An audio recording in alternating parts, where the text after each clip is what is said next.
Salve, salve a todos os amigos ligados aqui no canal do Mengão. Bahia e Flamengo, tudo o que você precisa saber sobre o jogo da rodada 13. Vamos ver as escalações, desfalques, arbitragem e transmissão do confronto deste domingo, que não será transmitido pela Rede Globo. Então, entre a euforia e instabilidade, Bahia e Flamengo medem forças neste domingo na Arena Fonte Nova pela 13ª rodada do Campeonato Brasileiro. Sem vencer a 7 jogos, os mandantes atravessam o seu maior período de instabilidade sob o comando do técnico Roger Machado e buscam reabilitação.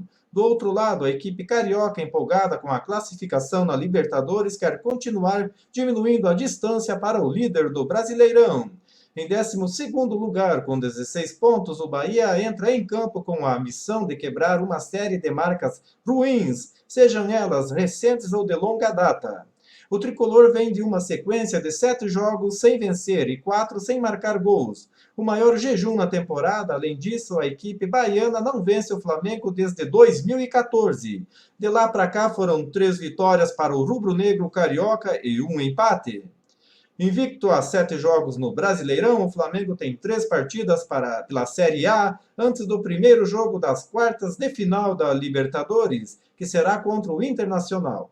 Até lá, o rubro-negro quer aproveitar para tirar a diferença de 5 pontos para o líder Santos. O jogo será transmitido pelo Premier Play e PFC Internacional, com Rembrandt Júnior, Lédio Carmona e Gustavo Castellucci. Vamos ver então aqui as prováveis escalações. Vamos começar pelo Bahia, do técnico Roger Machado. Roger Machado vai ter retornos importantes para o jogo de logo mais.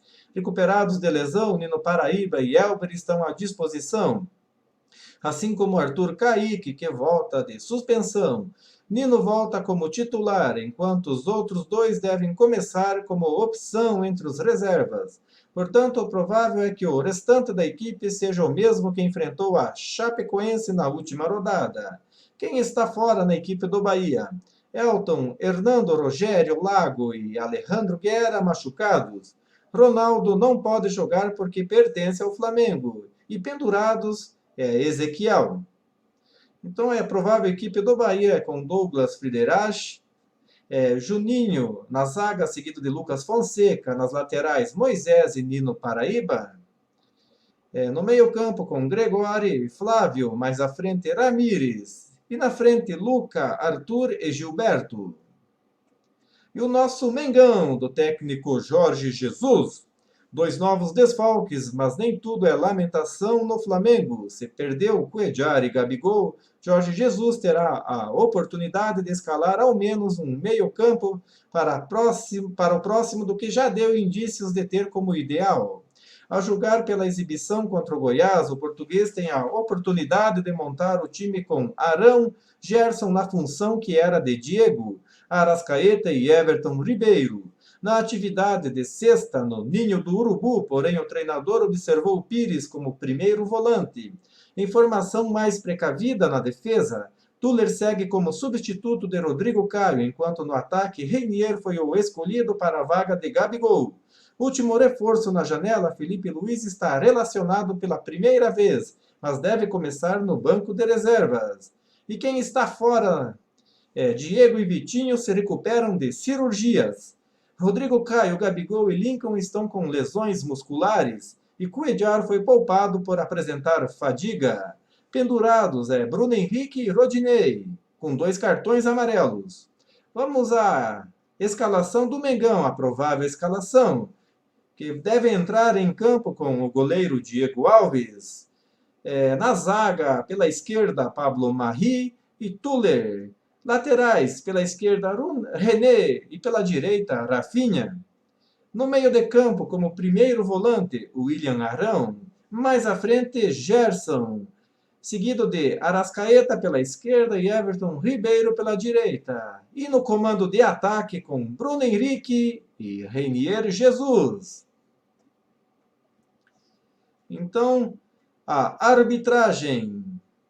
Os árbitros que apitarão o jogo serão Flávio Rodrigues de Souza, de São Paulo, apita o jogo auxiliado por Alex Hengue Ribeiro, de São Paulo, e Miguel Caetano Ribeiro da Costa, também de São Paulo.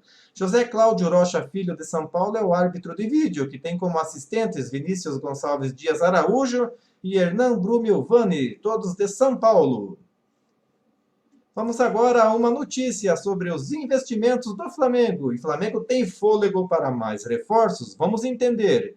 Time que encara o Bahia às 16 horas, após o fim das janela de transferências, folha salarial ainda tem brecha para um centroavante livre. Como diz no título do vídeo aí, pessoal. Então, o Flamengo pode ter em campo hoje contra o Bahia pelo Brasileiro o balanço do que foram as duas janelas de transferência para a Europa em 2019. A primeira janela e a segunda terminada dia 31 de julho. Entre chegadas e partidas, o clube trouxe 8 reforços de peso. Negociou 5 jogadores e tem fôlego para mais contratações, ainda operando no azul em suas finanças. Vamos entender. Então, a meta é encontrar oportunidades em posições ainda carentes de qualificação, como um centroavante, e trazer atletas livres de contrato na Europa ou no mercado sul-americano. Ainda há orçamento para investir na folha salarial, que hoje passa dos 15 milhões, e é a maior do futebol brasileiro. Na compra de direitos econômicos, o clube usou a criatividade para não estourar os 100 milhões projetados para o ano. O valor sofreu readequação e o clube investiu quase o dobro, 190 milhões, para adquirir nomes como Arrascaeta, Bruno Henrique, Rodrigo Caio, Gerson e Pablo Mari. Mas todos foram parcelados. No caso do zagueiro, 1,2 milhão de euros em 2 vezes. Por Gerson, que custou quase 11,8 milhões de euros, a Roma receberá em 6 vezes até o fim do contrato, em 2023. O Santos, Cruzeiro e São Paulo, as parcelas por Bruno Henrique, Arrascaeta e Rodrigo Caio, respectivamente, serão quitadas este ano. O clube já pagou cerca de 80% do total. Para ajudar nos pagamentos, a previsão de venda de atletas foi ultrapassada. O Flamengo estimou 70 milhões com negociações e já chegou aos 83 milhões. Recebeu ou receberá quase à vista por Henrique Dourado, Jean Lucas, Uribe, Léo Duarte e Trauco. Vamos ver o mapa da movimentação financeira do Flamengo, saídas e chegadas de jogadores nas duas janelas de transferências. Os valores são em milhões de reais. Vamos começar pelo meio do ano. Então, o Flamengo contratou agora no meio do ano Gerson do Roma por 49,5 milhões de reais. Pablo Mari do Manchester City por 5 milhões de reais. Rafinha veio do Bayern de Munique sem custos. Felipe Luiz veio do Atlético de Madrid sem custos. Então agora vamos aos valores. Temos mais valores de vendas aqui. Esses foram os valores de reforços. Agora vamos aos valores das vendas do meio de ano. Léo Duarte, do Milan, foi vendido por 42 milhões de reais. Jean Lucas foi para o Lyon da França por 38 milhões de reais. Uribe foi para o Santos por 5,5 milhões de reais. E Trauco foi vendido para o Saint-Étienne da França por 3 milhões de reais. E quanto fica com o clube desses valores? Então, o Léo Duarte, o Flamengo vai ficar com 29,5 milhões de reais, cerca de 70% do valor do jogador de venda. Jean Lucas, que foi para o Lyon da França, o clube fica com 27,7 milhões de reais, cerca de 80% do passe. Uribe, que foi para o Santos, o clube ficará com 5,5 milhões de reais. E Trauco, que se despediu esta semana e foi para o Saint-Étienne da França, o clube ficará com 3 milhões de reais. Sendo esses dois últimos, 100% o valor ficará para o clube. Então, no início do ano, o Flamengo também contratou jogadores. Contratou o de Arrascaeta, do Cruzeiro, por 80,35 milhões de reais. Este foi o maior valor da transação na história do clube, né?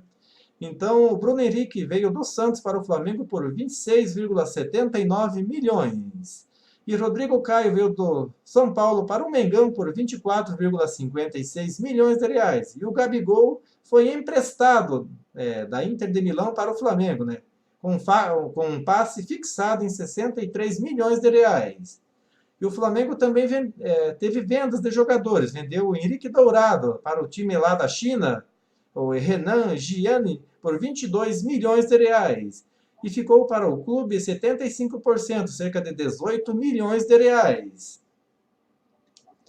Olho no olho. Em todas as contratações do Flamengo, o vice de futebol Marcos Braz e o diretor Bruno Spindel, sozinhos ou em dupla, estiveram reunidos com os jogadores para convencê-los a aceitar o projeto do clube rubro-negro. A estratégia deu certo, especialmente com os nomes que vieram da Europa. No caso de Gerson, Felipe Luiz e Rafinha, pesou ainda a identificação com o Flamengo. Ambos são torcedores de infância declarados do time.